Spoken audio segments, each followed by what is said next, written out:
বরাবরই প্রত্যেকটি অনুষ্ঠানে তোমাদের এখানে বসে থাকা সারিতে থাকতাম না, সবসময় এখানে কথা বলার সারিতে ছিলাম। যে কোনো অনুষ্ঠানে, যে কোনো প্রতিযোগিতাতে অংশগ্রহণ করাই ছিল আমার মূল উদ্দেশ্য এবং আলহামদুলিল্লাহ অনেক পুরস্কারে পুরস্কৃত হয়েছি। 2021 সালে এসএসসি পরীক্ষা দিয়ে আমি আমার প্রাণপ্রিয় স্কুল ত্যাগ করেছি।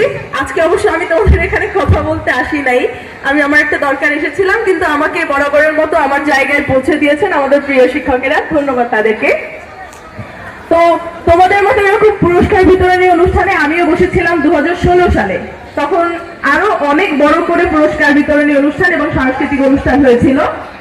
আই ক্যান রিমেম্বার, আমি সেখানে ক্রীড়া প্রতিযোগিতাতে 3টা পুরস্কার পেয়েছিলাম, 2টা প্রথম আর একটা দ্বিতীয়।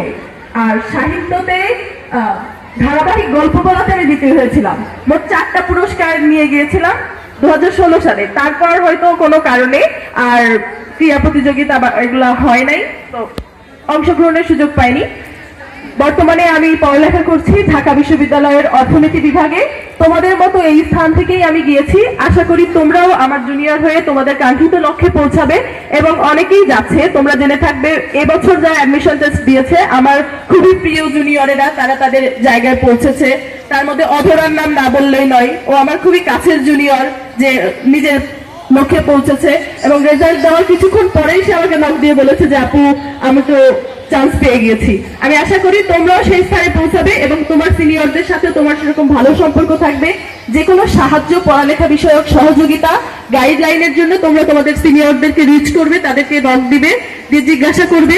তোমরা একা নয়, মহেশপুর হাই স্কুলের ইতিহাস অনেক দীর্ঘ ইতিহাস এবং এখানকার অনেক কৃতি শিক্ষার্থী বাংলাদেশের বড় বড় জায়গায় দাপট নিয়ে বেড়াচ্ছে। যে কোনো বিশ্ববিদ্যালয়, মেডিকেল বিশ্ববিদ্যালয়, প্রকৌশল বিশ্ববিদ্যালয়, সর্বক্ষেত্রে মহেশপুর হাই স্কুল তাদের এক্সিলেন্সি দেখিয়ে যাচ্ছে। আমি আশা করি তোমরাও সেই স্থানে পৌঁছাবে।